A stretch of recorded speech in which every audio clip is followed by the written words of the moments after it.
Do I dare ask where all that wealth is going, if not to the people of the country? Well, I'll give you 3 guesses. I don't even think I need 3. Power and corruption are 2 sides of a wicked coin.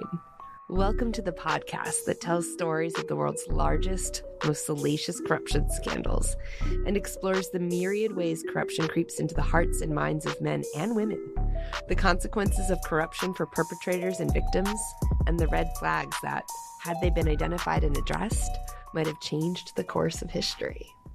I'm Tatiana Sainati, and I'm joined today by my co-host, Diana Shaw. We are lawyers at the DC-based law firm Wiley Rein. I'm the head of our international arbitration and disputes group. Diana, Yes, you are. Yes, you are. That is because our dear colleague Josh Simmons has left to do amazing things at State Department, but it's still pretty cool to say. Yes, it is. Diana is a partner in our white-collar crimes practice. Mm-hmm.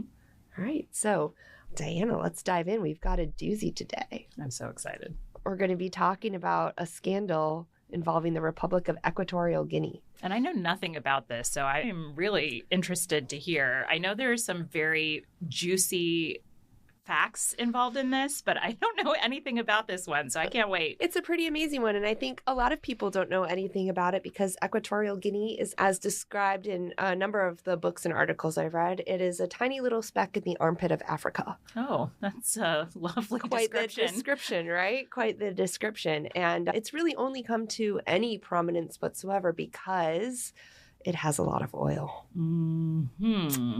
Yes, those natural resources do tend to put some of these places on the map. Right? And it is the only, or it was the only Spanish colony in Africa. It's the only Spanish-speaking country in Africa. And it gained independence from Spain in 1968. Oh, so very recently. Very recently, at which point a gentleman named Francisco Macias Nguema became the first president, and I apologize in advance for any mispronunciations of names. What type of government did they shift to? Autocracy. Autocracy, okay. Or kleptocracy. Okay. As is often the case. Yes, okay. As is often the case. It was not really well set up for independence, as many of the African states were not. The Spanish put some effort into, putting in place cocoa plantations. That was a major thing. Cocoa plantations and timber was the other major export at the time. But it was a deeply poor country with little by way of actual governance. Spain did not invest much in the country, even while it was in control. And there wasn't really a framework in place for any sort of transition to independence, which set the stage for Nguema to really become an absolute authoritarian ruler. His father, according to many stories, was a well-known witch doctor. Oh. Which is a fact that he leveraged to instill fear into the hearts of his countrymen and women, making them believe that if they ever did anything that crossed him, he could take revenge, not just directly in this temporal world, but also by magic. Wow. I mean, that's an interesting way to consolidate power. Yes. And he is one of the most brutal dictators in history. A Swedish observer called Equatorial Guinea under his rule the Dachau of Africa. Ooh. It's a small country. There's about 800,000 people living there now, so not even 1 million residents. It was even smaller under Nguema, but he imprisoned or killed, roughly 1/3 of his countrymen. Oh my God. Yes. Sounds like a genocide. Yeah. He consolidated rule by establishing a cult of personality and a one-party state. He reigned with an iron fist until about 1979, so for about 11 years. And that's when his nephew, Teodoro Obiang Nguema Mabasogo, seized control in a coup. At that point, pretty much everyone wanted Nguema out. And he's actually one of the only, well, I guess he was no longer a sitting head of state, but he's one of the only heads of state who's ever actually been tried in his own country for war crimes, crimes against humanity, and genocide. Yeah. And he was arrested and ultimately executed by his nephew. But his nephew was his number 2. Huh.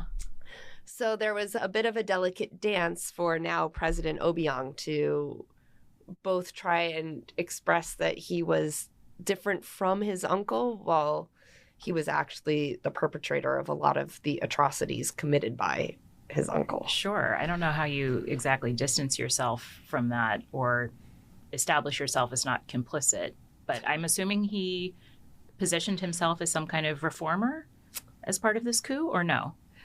I think reformer would be a generous... Okay. Just different. Just different. He's actually ruled in much the same way that his uncle did. Okay. And just to, under the Constitution, he has given himself broad authority to rule by decree, which is, a move that we've seen before. And he's placed his children, one of whom we'll be talking about, and other family members in key government positions. And just to give a sense of the cult of personality that we're talking about here, a state radio announcement on a program called Bidze Nduen, or Bury the Fire, announced that President Obiang is in permanent contact with the Almighty and like God in heaven, who has all power over men and things. Oh, wow. So the nephew is also playing both the secular power and the spiritual power card. Yes. And just like God Almighty, he can decide to kill without anyone calling him to account and without going to hell because it is God himself. Okay. He has repeatedly said that he is unconcerned with how the West perceives him or how the rest of the world perceives him. And really the only other country that he maintains real ties with is China. China invests heavily in a lot of African countries and is desperate for a lot of African resources and appears willing to turn something of a blind eye, shall we say, to even some of the more brazen dictators in the area. And so China maintains a significant presence in Equatorial Guinea. Most other countries have distanced themselves from Obiang. Yeah. The message that he is a god has really permeated the population. Most of the country listens to that state radio because there is no other source of news. He has really cracked down on any sort of freedom of the press. There's no media. There's no television, really. There's just the state radio. And Obiang has done a great job weaponizing poverty to keep his people in the dark and to consolidate power to himself. So this is a country based purely on its oil revenues where each individual could be receiving a minimum of like $6,000 a year, which would be life-changing. That's more GDP, for example, than Chile would receive. But the people get none of these revenues. It's one of, if not the poorest country in the world in terms of the average wages, the average income of its citizens, despite having this incredible oil wealth and being relatively small. Do I dare ask where all that wealth is going, if not to the people of the country? Well, I'll give you 3 guesses. I don't even think I need 3. So Obiang has won every vote since he seized power in 1979 by more than 95%. It's love very those numbers. impressive. Yeah. It's very, you're like, what is this 5%? Right. Why not just go for 100%? Everyone wanted him. I mean, let's just assume 5% didn't show up to vote. There you go. Right. And in fact, people will say that during votes, if you're not wearing or expressing vocally and visibly your support for Obiang, you are at risk. So it's not enough to, know that no matter what, your vote is going to be counted for Obiang. You have to be very vocal and obvious in your support for Obiang if you want to avoid trouble. Oh, geez. Yes. But who we're going to be talking about today is his eldest son, who shares the same name as his father, and we're going to call him Teodorin because that is what Teodorin refers to himself as. Okay. He serves currently as the vice president, and he is set to take control when his father passes. So in the event that, as Nietzsche would tell us, God dies, Teodorin will be taking over control.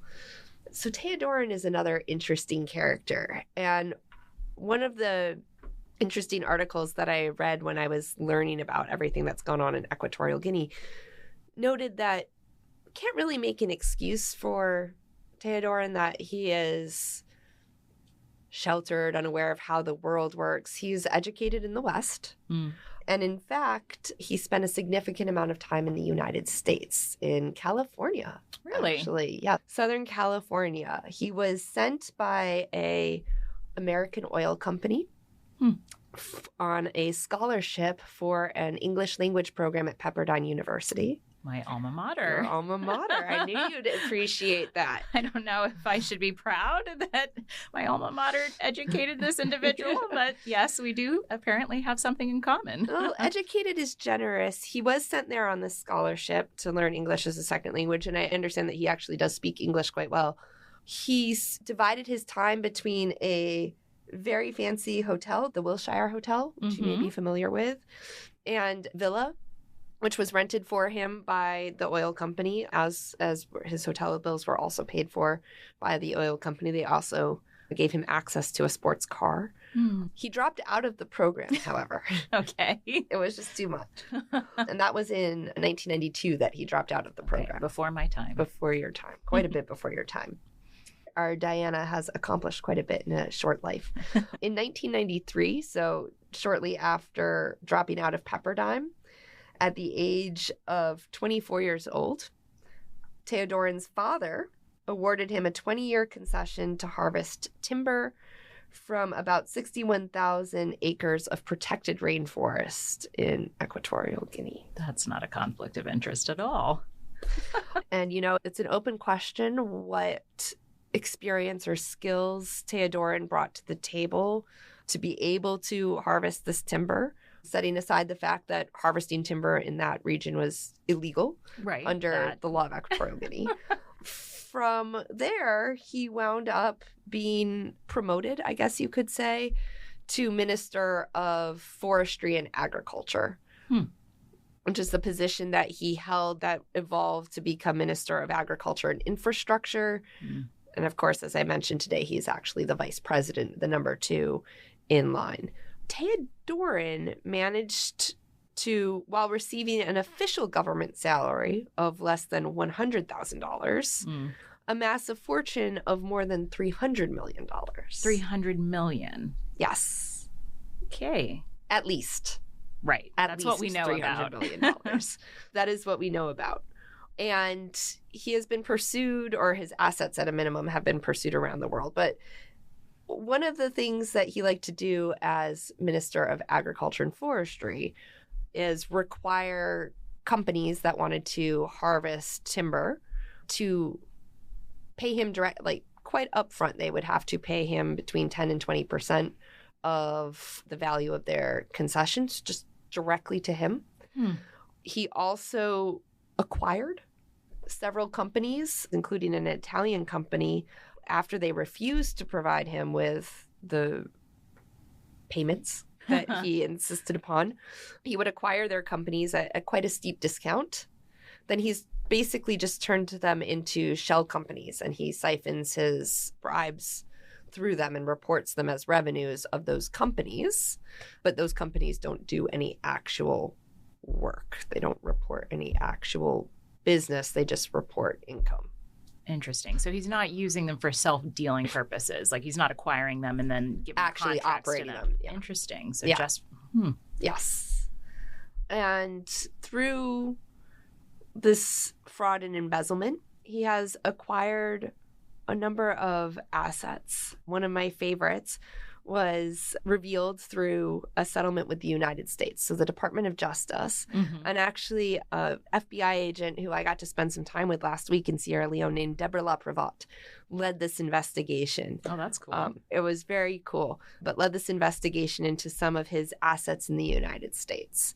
And the way it works, as she said, is she set about to prove that he could not possibly have acquired these assets through legitimate means, given, again, his official salary of less than $100,000 a year.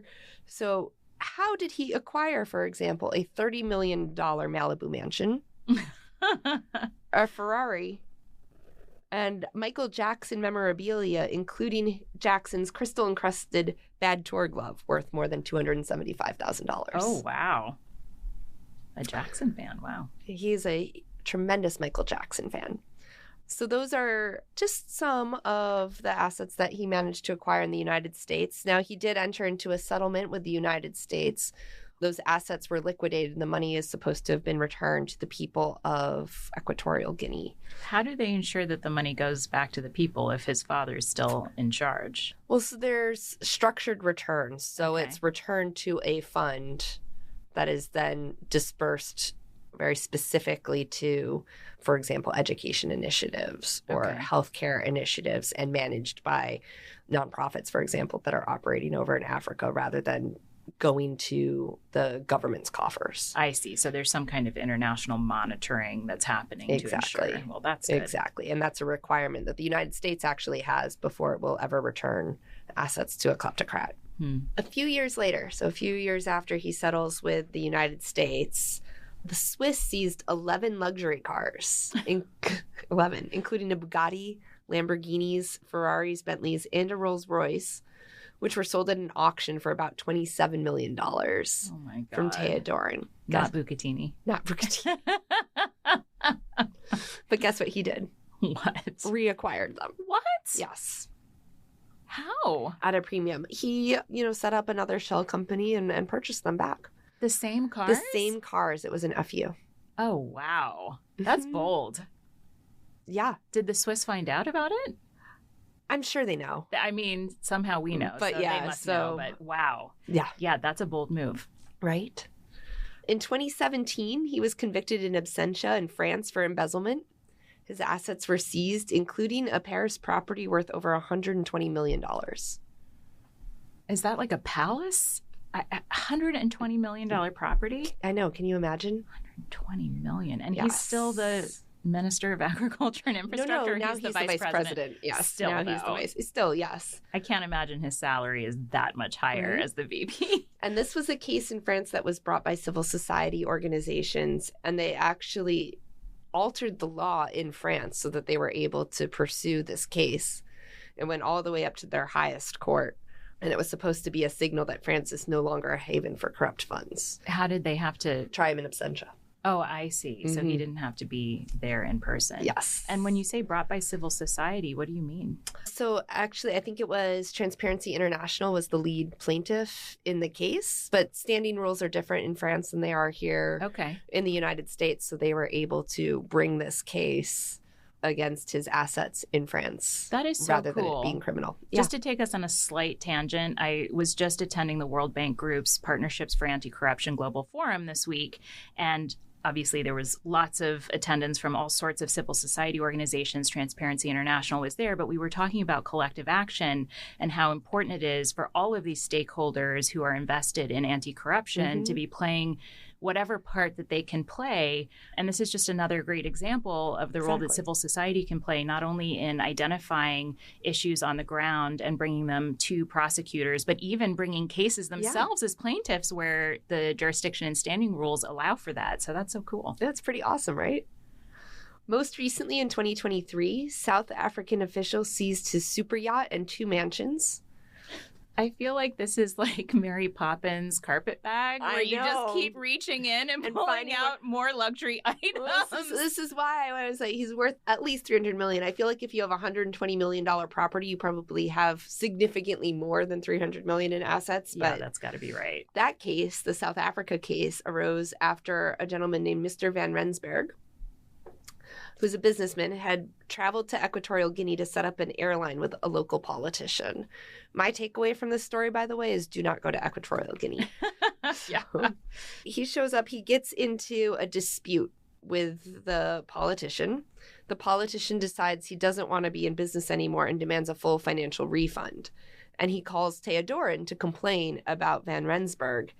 10 minutes later, an elite security force showed up and threw Mr. Van Rensburg in the country's infamous Black Beach prison, where he was detained for more than 500 days. Oh, yikes. Yeah, Yes. I think that would have a chilling effect on foreign investors. Yes. At least their willingness to show up in person to negotiate deals. Wow. Right. And family is not off limits. He recently arrested his half-brother for selling his jet. Sorry, that is Teodorin's half-brother sold Teodorin's jet and was subsequently arrested by Teodorin.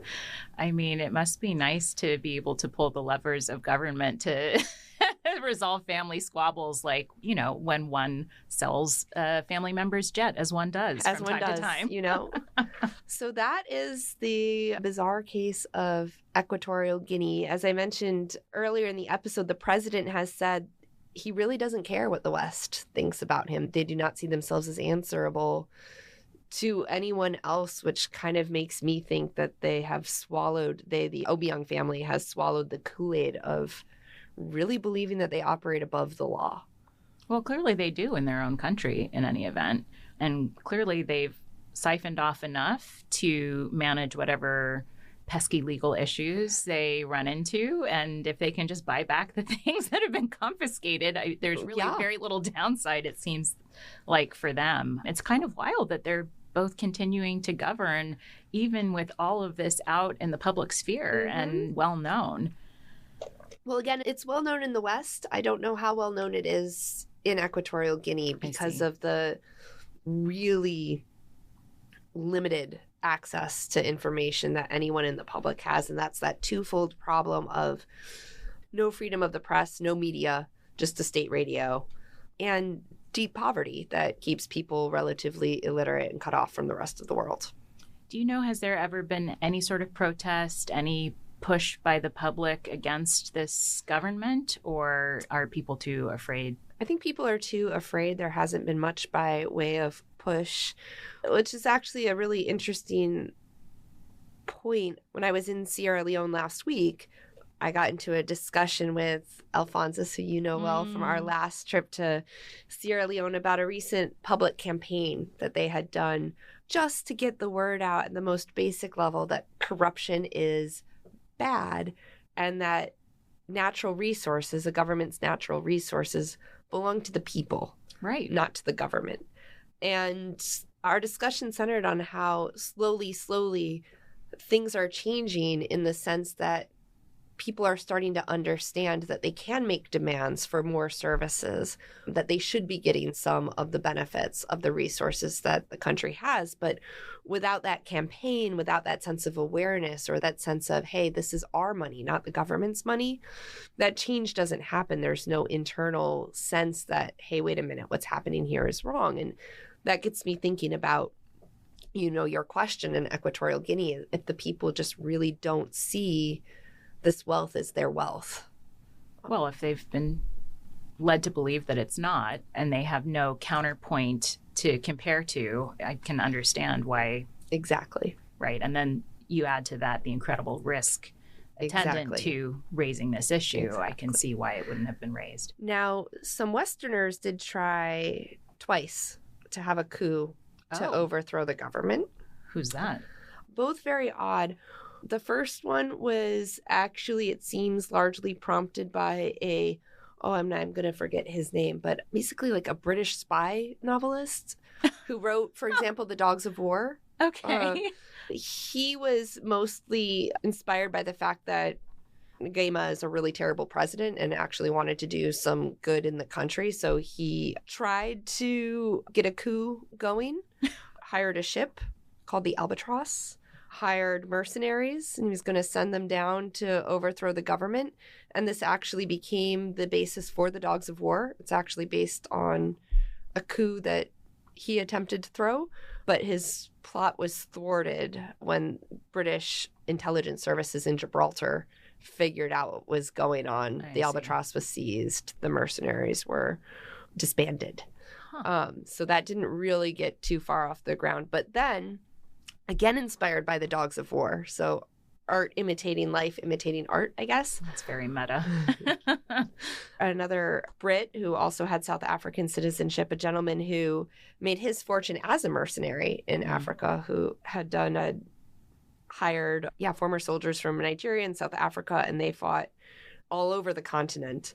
But he wanted to get a piece of the oil wealth. So he was less inspired by the fact that the president is profoundly terrible and more inspired by the fact that he wanted a piece of the pie for himself.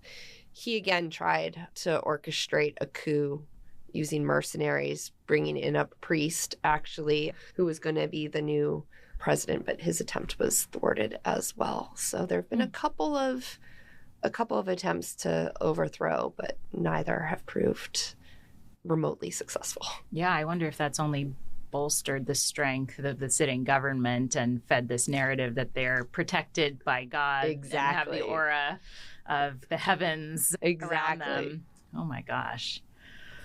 Well, should we shift to red flags? Let's do it. What have you? I saw you taking notes. So what do you? I have so many notes. One thing, I mean, we can take this in any order, but just the use of shell companies here brings up for me the issue of transparency around beneficial ownership. Yeah. I think it's a particularly timely topic right now because what we're seeing is a push in countries around the world to adopt legislation and policies that push for greater transparency around beneficial ownership.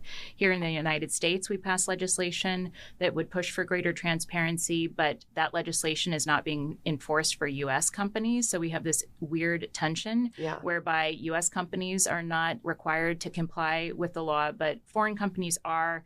So, that I think sort of takes some of the wind out of the sails of legislation like that. But in general, I think the trend is moving in that direction. And I think, to me, that's the right way for this to be going, because it certainly makes it much more difficult for this shell game to continue when you're able to pierce that veil and understand who is actually behind all of these companies and actually benefiting from these transactions.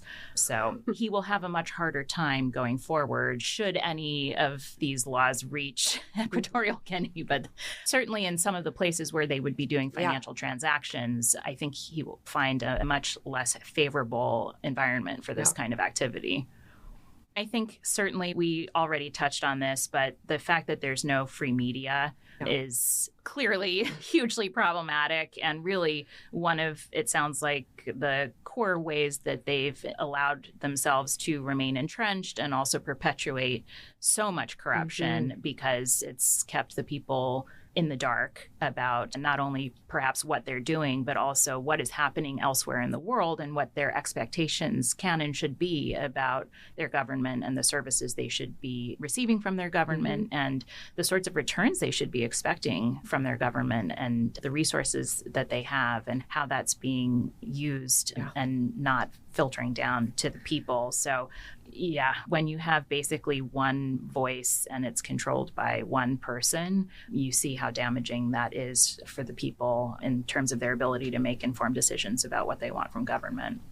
I think that's right. I think another one that stuck out at me was just the fact that nepotism, obviously, or cronyism, but this idea that Teodorin, as a 24-year-old Pepperdine dropout, was given dropout. Exactly. Was given a massive concession, and from there ended up becoming, getting a series of posts within the government, which he brazenly exploited for personal gain. And it's that, again, as we've seen before, when you're appointing people to positions of authority who have no real credentials, that's always a sign that something is amiss. Yes, amiss is putting it mildly. Yes.